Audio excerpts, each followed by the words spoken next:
Desde Honduras para el mundo transmite Jazz Productions. Quédate en sintonía de nuestra programación.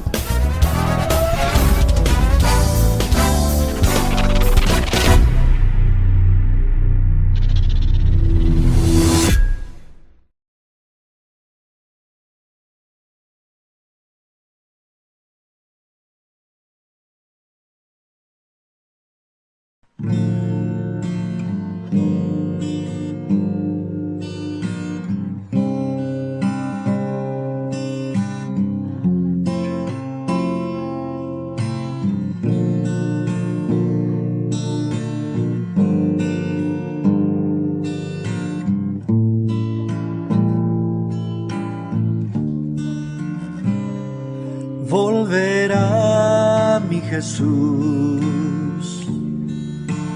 volverá, volverá mi Jesús, yo lo sé. Volverá por su iglesia algún día, y a la gloria nos iremos con Él. Mas este mundo todo pasará, y nada, nada, nada quedará.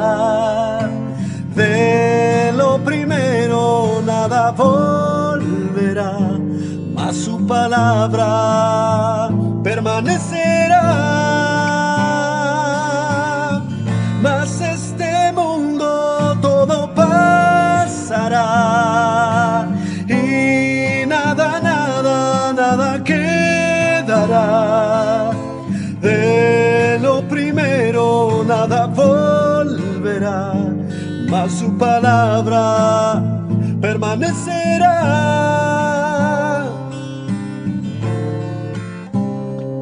Ven ahora, Jesús, mi Jesús, ven ahora, Jesús, mi Jesús, pues en Él hallarás la luz de tu vida que anda sin luz. Mas este mundo todo pasará, y nada, nada, nada quedará. De lo primero nada volverá, mas su palabra permanecerá. Mas este mundo todo pasará, y nada, nada, nada quedará. De lo primero nada volverá, mas su palabra permanecerá.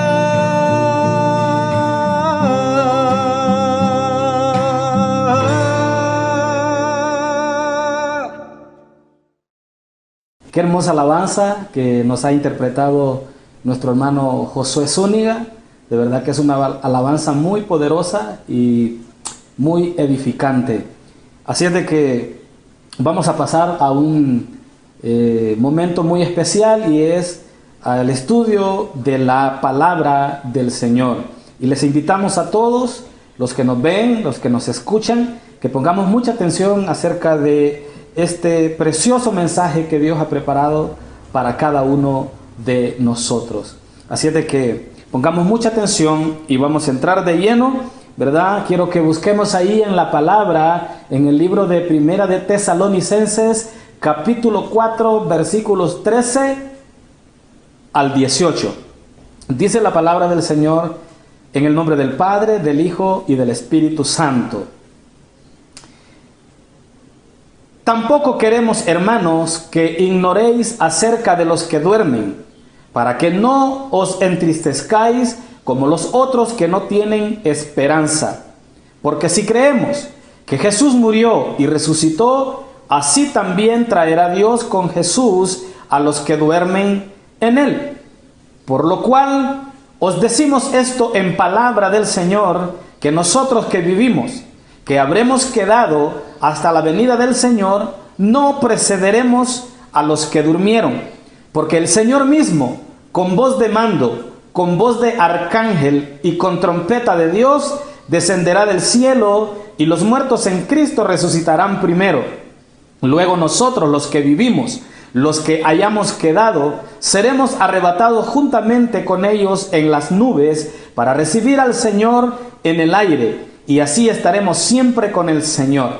Por tanto, alentaos los unos a los otros con estas palabras. Padre, te damos gracias por este privilegio tan grande, por este precioso momento, Señor, que nos permites entrar hasta las intimidades y en los corazones de muchos hermanos y amigos que nos ven a través de este medio. Sé tú, Señor, hablando a mi vida, hablando a todos los que oyen esta palabra, este mensaje. En el nombre poderoso de Jesús, Señor, te damos la gloria y la honra a ti por los siglos de los siglos. Amén. Pues bien, hemos titulado este mensaje El arrebatamiento. El arrebatamiento es un tema muy conocido por toda la iglesia, ¿verdad? Otros le llaman el rapto. La palabra rapto no aparece literalmente en las Escrituras. Por eso es que vamos a estar usando en este momento la palabra el arrebatamiento, ¿verdad? Así es de que vamos a entrar de lleno y vamos a comenzar diciendo que el arrebatamiento es un tema escatológico. Escatológico ya que es un acontecimiento que está por suceder. Eso significa la palabra escatología. Escatología viene del griego, eschatos, que significa último, final y también postrero. Por eso es que se le llama a estos temas escatología, porque tratan de asuntos que están por suceder o asuntos que se denominan acontecimientos finales. La escatología entonces trata acerca de los acontecimientos finales, como lo he dicho. Ahora bien, la palabra arrebatamiento. El arrebatamiento viene del verbo arrebatar, que significa quitar algo o una cosa con violencia y rapidez. Entonces, diciendo esto, arrebatados viene del griego harpazo o arpazo, ¿verdad? Que significa literalmente arrebatados. Y eso es precisamente lo que va a tratar este mensaje, ¿verdad? Que está ahí escrita esta palabra en Primera de Tesalonicenses capítulo 4 versículo 17, cuando dice: luego nosotros, los que vivimos, los que hayamos quedado, seremos arrebatados juntamente con ellos en las nubes para recibir al Señor en el aire, y así estaremos siempre con el Señor. En este versículo 17 del capítulo 4 de Primera de Tesalonicenses vamos a estar entonces hablando acerca de esa palabra, como se denomina este mensaje, la palabra arrebatados. Ok, entremos de lleno entonces. Comenzamos diciendo que el arrebatamiento es un plan de Dios diseñado para la iglesia. O sea que este tema del arrebatamiento no es algo que ha sido inventado por la iglesia o porque a alguien se le ocurrió hablar acerca de esto, sino que vemos a la luz de la Escritura que el apóstol Pablo habla acerca de un diseño de parte de Dios, ¿verdad? Que dice que Dios lo ha diseñado exclusivamente para la iglesia. Es por eso que el arrebatamiento incluye solo a los creyentes del Señor, solo a los creyentes que pertenecen a la iglesia. ¿Y cuáles son estos tipos de creyentes que habla aquí este pasaje? La Escritura los muestra en el versículo 16 y el versículo 17, cuando dice, porque el Señor mismo, dice, con voz de mando, con voz de arcángel y con trompeta de Dios descenderá del cielo. Y oiga bien, aquí es donde menciona entonces, ¿verdad?, los personajes que incluye este tema, como lo es el arrebatamiento. Y es, amados hermanos, los muertos en Cristo que han, ¿verdad?, valga la redundancia, los que ya murieron en Cristo. Y luego también el versículo 17 habla acerca de los que estemos vivos, dice, de los que hayamos, ¿verdad?, quedado, dice, aquí en la tierra. Entonces seremos arrebatados juntamente con ellos en las nubes, perdón. Entonces vemos a la luz de esta escritura que es un diseño de parte de Dios para toda la iglesia. Gloria al Señor.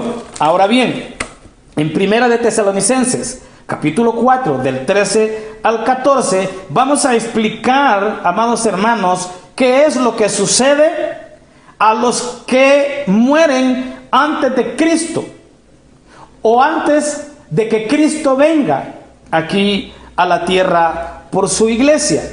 ¿Qué podemos decir entonces a la luz del pasaje que acabamos de leer en el versículo 16? Dice que los muertos en Cristo, dice, resucitarán primero. Ellos van a resucitar primero. Luego habla acerca de los que estén vivos, que también, ¿verdad?, serán levantados, ¿verdad?, juntamente con ellos. Pero quiero explicar antes acerca del contexto donde se encuentra este acontecimiento sobrenatural o este evento sobrenatural. Resulta que en este libro de Primera de Tesalonicenses, el apóstol Pablo escribió esta carta para corregir algunas situaciones que se estaban dando en ese lugar, en Tesalónica. Y es precisamente eso, amados hermanos, de que estaban preocupados o no estaban entendiendo, ¿verdad?, qué era lo que le iba a suceder a los que morían, ¿verdad?, y antes de que Cristo viniera aquí a la tierra. Entonces el apóstol Pablo les escribe y le dice, en el versículo 13, dice unas palabras el apóstol Pablo, donde dice, tampoco queremos, le dice, hermanos, o sea, le está hablando exclusivamente a la iglesia. Le dice, no queremos, le dice, tampoco queremos, dice, hermanos, que ignoréis acerca de los que duermen. Esta palabra duermen se está refiriendo a los que mueren, para que no os entristezcáis, les dice, como los otros que no tienen esperanza. Aquí el apóstol Pablo pone, ¿verdad?, a los creyentes en un lado, en un grupo, y a los que no son creyentes los pone en otro grupo. A los creyentes los pone como un grupo de personas privilegiadas, que son personas, amados hermanos, que tienen esperanza, y esa esperanza bienaventurada es Cristo Jesús. Entonces el apóstol Pablo escribe esta carta y les dice, por favor, no quiero que ignoren, hermanos. ¿Por qué? Ustedes no deben de estar pensando como aquellos que no tienen esperanza. Y les sigue diciendo, los que mueren en Cristo, ellos van a resucitar, ellos van a ser levantados por nuestro Señor Jesucristo. Y así lo creemos, amada iglesia. Así creemos que va a suceder a toda la iglesia del Señor Jesucristo. Exhorta también a los creyentes de Tesalónica a que no ignoren acerca de los que duermen, acerca de los que mueren. ¿Por qué? Porque el apóstol Pablo, amados hermanos, enseñó que el Señor regresaría. El Señor regresaría por ellos. ¿Qué dice la palabra ahí? Ahí lo vemos claramente explicado, ¿verdad? En Primera de Tesalonicenses 4, 16 al 17. Ahí dice, porque el Señor mismo dice, o sea, Cristo Jesús, Él en persona va a venir, dice, a levantar su iglesia. Óigase bien, dice que va a venir con voz de mando. Esto demuestra, amados hermanos, que el Señor va a venir con poder, va a venir con autoridad y va a venir también, dice, con una voz poderosa de arcángel y que también dice con trompeta de Dios. O sea, este acontecimiento no va a ser un acontecimiento, ¿verdad?, silencioso, no va a ser un acontecimiento pasivo, sino que va a ser un acontecimiento, ¿verdad?, como decía la explicación de la palabra arrebatamiento, que va a ser algo que va a ser quitado con violencia, va a ser algo que va a ser quitado con rapidez, y eso demuestra, amados hermanos, que el Señor se manifestará de una manera poderosa y gloriosa para cuando venga a levantar su iglesia. Amados hermanos, diciendo todo esto, vemos claramente la revelación de la venida del Señor por su iglesia que se le ha dado al apóstol Pablo. Dice claramente estos pasajes que Él va a descender del cielo. Él va a descender del cielo. También podemos nosotros, a la luz de la palabra, declarar, amados hermanos, de que Jesús enseñó de que Él también regresaría. En las propias palabras de Jesús podemos ver nosotros esto en Mateo 24, versículos 44, que dice lo siguiente: por tanto, también vosotros estad preparados, porque el Hijo del Hombre vendrá a la hora que no pensáis. Está hablando de sí mismo cuando dice porque el Hijo del Hombre vendrá a la hora que no pensáis. Y veamos el versículo 46, que dice: bienaventurado aquel siervo al cual cuando su Señor venga le halle haciendo así. Jesucristo está hablando acerca, ¿verdad?, de su venida en todo este capítulo 24 de Mateo. Y también el versículo 50 nos dice que vendrá el Señor de aquel siervo en aquel día que éste no espera y a la hora que no sabe. Entonces Jesús enseña a la luz de este pasaje de Mateo 24 que Él regresaría a la tierra. Y no solamente que regresaría, sino que también Él lo prometió a sus discípulos. Él, cuando estaba reunido en un aposento alto, siempre digo esto, ¿verdad? Y me llama mucha la atención porque fue una reunión privada, una reunión muy preciosa, donde estaba Él hablándole directamente a sus seguidores, aquellos que habían dejado todo por seguirlo a Él, ¿verdad? Y los reunió en ese lugar y les declaró esta palabra que está en San Juan capítulo 14, versículo 2 y 3, que dice lo siguiente: en la casa de mi Padre, les dice, muchas moradas hay. Si así no fuera, yo os lo hubiera dicho. Voy pues a preparar lugar para vosotros.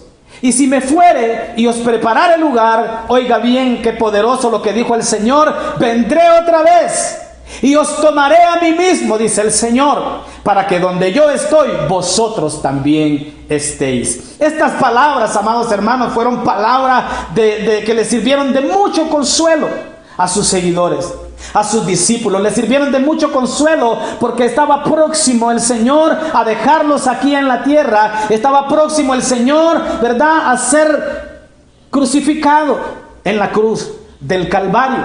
Y entonces Él, para que no se entristecieran sus discípulos, les declara estas palabras, ¿verdad?, que están en San Juan capítulo 14 del 2 al 3, ¿verdad? Y es que Él, amados hermanos, quería, ¿verdad?, consolarlos, ¿verdad?, con una verdad poderosa, con una verdad que usted y yo hoy en día creemos, que el Señor vendrá, que el Señor, amados hermanos, en cualquier momento va a aparecer en las nubes para arrebatar a su iglesia. Eso es algo maravilloso, amados hermanos y amigos que nos escuchan, que está a punto de suceder, que está a punto de suceder. Cuando Jesús dijo: los tomaré a mí mismo, está hablando, amados hermanos, de un tipo de rapto.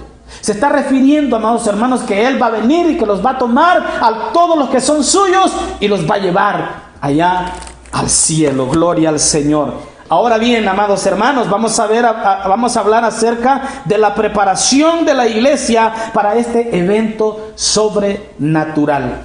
No será, amados hermanos, un evento, como dije al inicio, donde van a participar toda la humanidad. No, ya hablé claramente que este plan de Dios, este diseño de Dios ha sido preparado exclusivamente para su iglesia, para todos los creyentes, hijos de Dios, que son fieles, ¿verdad? Y que son hijos de Él. La iglesia debe estar constantemente preparada. Debemos de estar constantemente preparados, ¿verdad? Observando nuestra espiritualidad. Y veamos qué dice la palabra en Mateo 24, versículo 42. Allí nos dice la Escritura de qué manera debemos estar siendo preparados nosotros como creyentes, como hijos fieles de nuestro Dios. Y dice la Escritura: velad. Mire qué preciosa y con qué claridad nuestro Señor Jesucristo está hablando a la iglesia en este pasaje. Igual te está hablando a ti en esta hora. Y una de las maneras de preparación para nuestra vida es que tenemos que velar. ¿Velar por qué, amados hermanos? Porque sigue diciendo el versículo, pues, porque no sabéis a qué hora ha de venir vuestro Señor. De eso, amados hermanos, debemos de ser responsables, ¿verdad? Y decir que la hora en la que va a venir nuestro Señor Jesucristo, o el día en que va a venir, eso no lo podemos decir porque nadie lo sabe. Lo que el Señor está diciendo y nos recomienda es que debemos estar velando. Estar velando significa, amados hermanos, que deberíamos estar cuidando, deberíamos estar siendo vigilantes. ¿Por qué? Y podemos nosotros traer, ¿verdad?, a memoria un ejemplo con los que cuidan, por ejemplo, los edificios.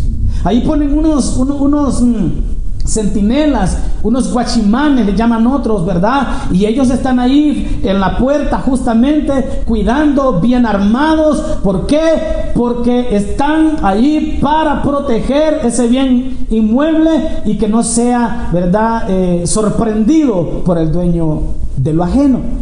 Es precisamente eso lo que el Señor quiere ilustrar en este pasaje, o está ilustrando en este pasaje, que debemos de velar porque, y la historia continúa también diciendo, ¿verdad?, ahí en uno de los pasajes, porque si el padre de familia, dice, supiera a qué hora va a llegar el ladrón y va a entrar a su casa y se la va a desvalijar, por así decirlo, o se la va a dejar vacía, entonces no tendría necesidad de velar, sino que esperaría exactamente ese día y lo haría. Pero en este caso no es así, amada iglesia. El Señor quiere que estemos velando, que estemos expectantes, porque la hora del Señor cuando venga nadie la sabe, y es por eso que el Señor no quiere venir y tomarnos por sorpresa. Porque déjeme decirle, amados hermanos, el Señor viene. Hay muchos incrédulos que quizás no están creyendo en esto del rapto, ¿verdad? Pero déjeme decirle que el rapto o el arrebatamiento de la iglesia es una verdad que no podemos nosotros esconder y no podemos tampoco ignorar. Entonces, amados hermanos, debemos también orar. Debemos también ayunar, debemos también, amados hermanos, estar preparándonos de tal manera que no nos vaya a tomar por sorpresa la venida de nuestro Señor. En otras palabras, amada iglesia, debemos nosotros de estar, ¿verdad?, revisando nuestra condición espiritual. Debemos de estar siendo constantes, ¿verdad?, renovados, orando, velando, para que cuando el Señor venga nosotros estemos listos y podamos ser tomados por la mano de nuestro Señor. Amados hermanos, o amada iglesia, en Mateo 25, del capítulo 1 al 13, hay una ilustración acerca también, ¿verdad?, del cuidado que debe tener la iglesia hoy en día como preparación especial en lo espiritual. Habla esta parábola de las 10 vírgenes, ¿verdad? Y todos conocemos que comienza este pasaje diciendo: entonces el reino de los cielos será semejante a 10 vírgenes que, tomando sus lámparas, salieron a recibir al esposo. Y conocemos que 5 de ellas eran prudentes y que 5 eran insensatas. Esto ilustra claramente los dos grupos de personas que hay dentro de una iglesia. Hay personas, amados hermanos, que están siendo, ¿verdad?, prudentes y que están velando y que están orando, que están ayunando, que están leyendo la palabra, que están teniendo, ¿verdad?, tiempos preciosos con el Señor de preparación para su venida. Pero que también hay otro grupo que es insensato y que está tomando muy a la ligera este tema, o que está ignorando de que la venida del Señor está cerca. Amados hermanos, es preciso que veamos la palabra del Señor y comencemos a estudiarla, y comencemos también no solamente a estudiar, sino que a analizar lo que el Señor nos está hablando. Las insensatas dice que tomaron aceite en sus lámparas, no tomaron consigo aceite, mas las prudentes tomaron aceite en sus vasijas, juntamente, dice, con sus lámparas. El aceite, amados hermanos, en las lámparas, ¿qué es lo que hace? Que mantiene la llama encendida.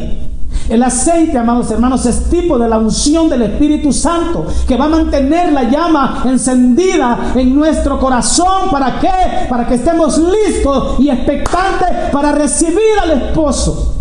No ignoremos, amada iglesia, este acontecimiento precioso que está por suceder. Es algo maravilloso, amados hermanos, que va a suceder, y solamente aquellos que estén siendo prudentes, que estén siendo sensatos y que estén siendo constantemente preparados, ¿verdad?, en lo espiritual, podremos lograr ese privilegio glorioso de irnos con el Señor. Amados hermanos y amigos, hay un ejemplo que quiero citar en esta hora, ¿verdad?, de un tipo de rapto de la iglesia. Y este es el caso de un personaje que conocemos y que se llama Enoc. La escritura dice en Génesis capítulo 5, versículo 21 al 24, que vivió Enoc 65 años y que engendró a Matusalén, y caminó Enoc con Dios. Después de que engendró a Matusalén, dice 300 años, y engendró hijos e hijas. Y fueron todos los días de Enoc 365 años, y esto es lo glorioso. Caminó pues Enoc con Dios y desapareció porque le llevó Dios. ¿Por qué decimos de que este pasaje o este personaje de Enoc es un tipo del rapto de la iglesia? Porque para que la iglesia, oiga bien, amado hermano y amigo que me escucha, para que la iglesia pueda ser levantada o ser llevada por nuestro Señor Jesucristo, la iglesia debe caminar con Dios. La iglesia debe caminar de tal manera, amados hermanos, de que ese camino lo lleve allá a la presencia de nuestro Dios. ¿No es hermoso, amados hermanos, esto que estamos estudiando en esta hora?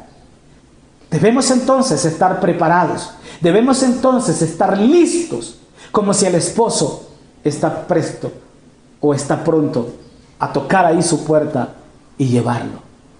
Gloria al Señor. Y fíjese también, amados hermanos, que el escritor de Hebreo en el capítulo 11, versículo 5, lo llama a este acontecimiento un traspaso. Por eso es que la escritura dice que por la fe Enoc fue traspuesto para no ver muerte.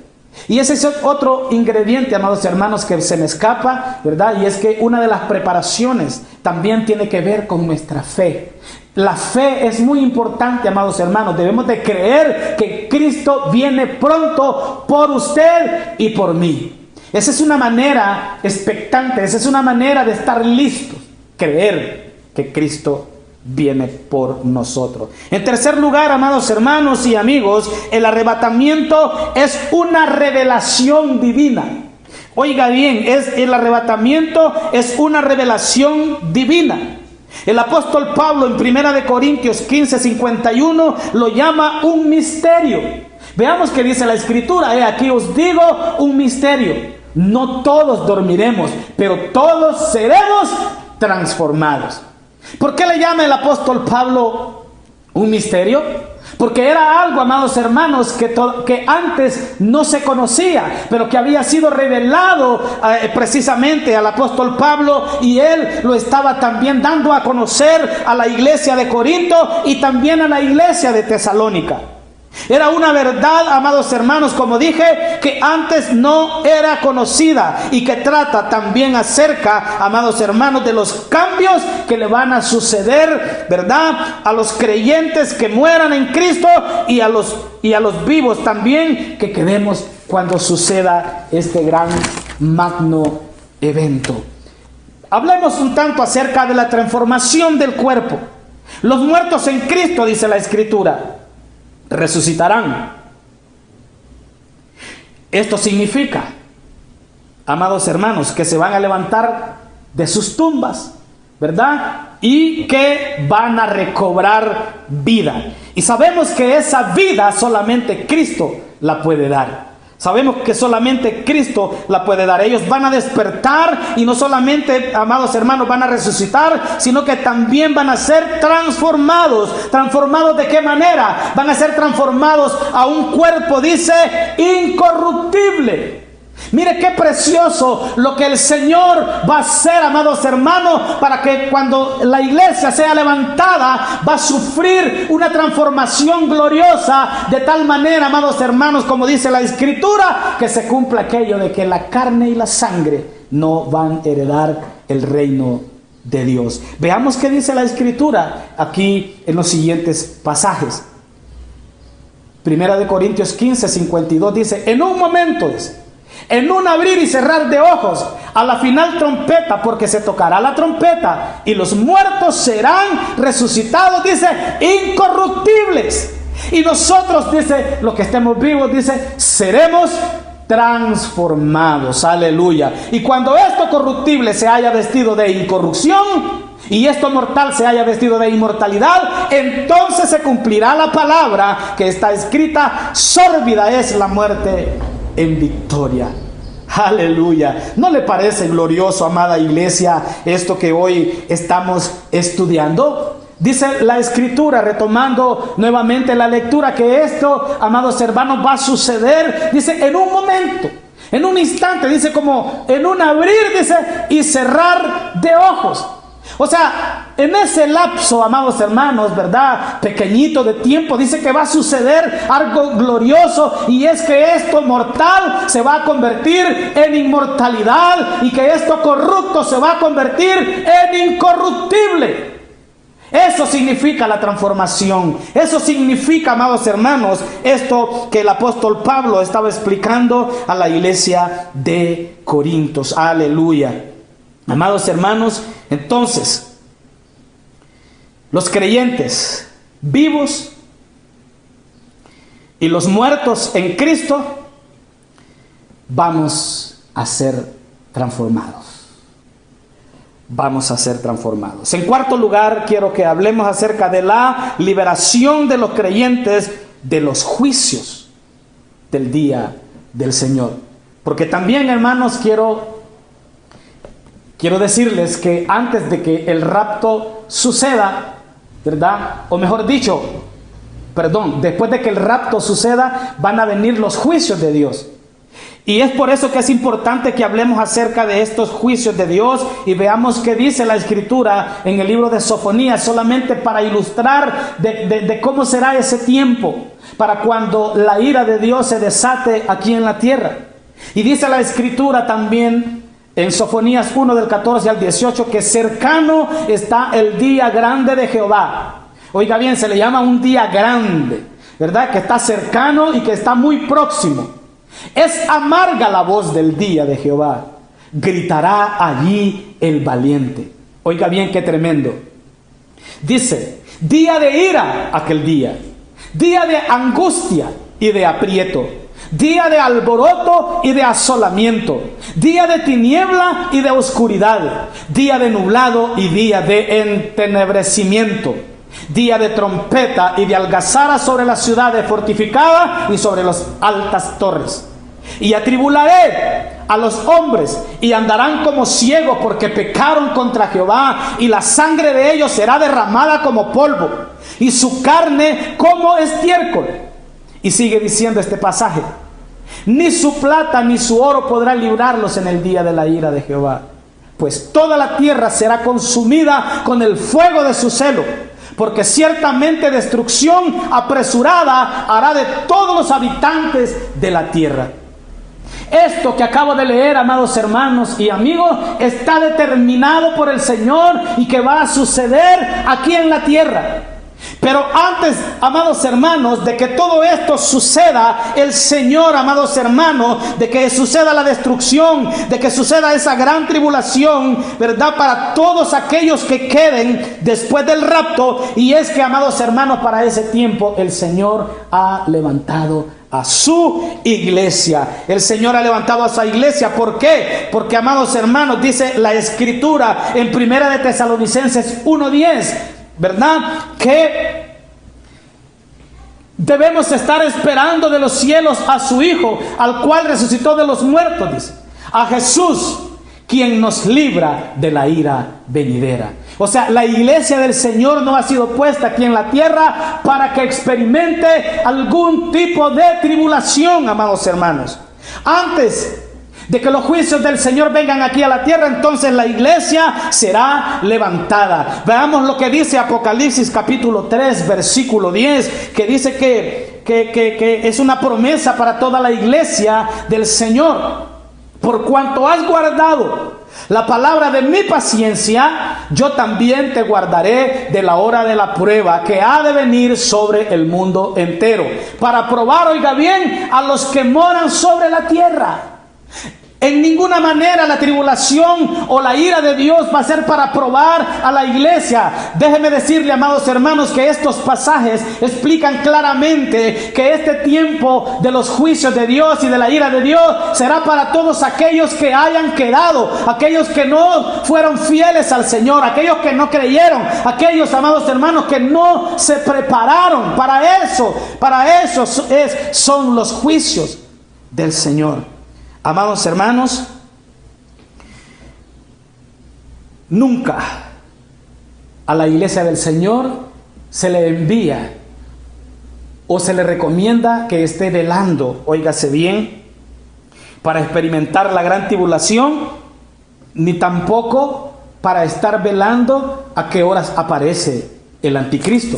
Ese no es, amados hermanos, el mensaje para la iglesia del Señor. Ese no es el mensaje, amados hermanos, para usted y para mí. Es bueno estar discerniendo los tiempos, las cosas que están sucediendo, ¿verdad? ¿Por qué? Porque eso dice la palabra, y Jesús mismo lo dijo en el capítulo 24 de Mateo, de que deberíamos de estar atentos, discerniendo cómo, ¿verdad?, están sucediendo un montón de señales. Hemos oído hablar de señales de guerra, de rumores de guerra, de terremotos, de tsunami, tantas cosas, de pestes. Habla también de hambres, hablan también de la apostasía, que es algo que también ya, ¿verdad?, está introducido, ¿verdad?, en el mundo, y que está también ahí, ¿verdad?, acechando y también penetrando a las iglesias, ¿verdad? Y hay que tener mucho cuidado, claro que sí.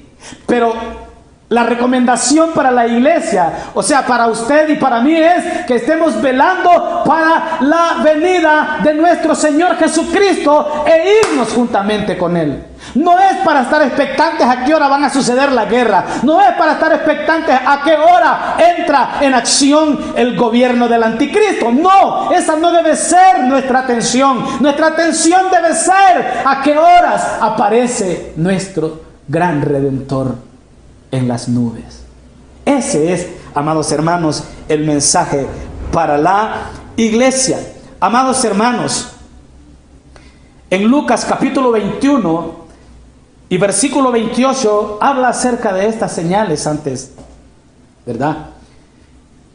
Dije Lucas 21, versículo 28. Dice la palabra del Señor. Ahí está. Cuando estas cosas, dice, comiencen a suceder. ¿De cuáles cosas? De las señales que acabo de mencionar.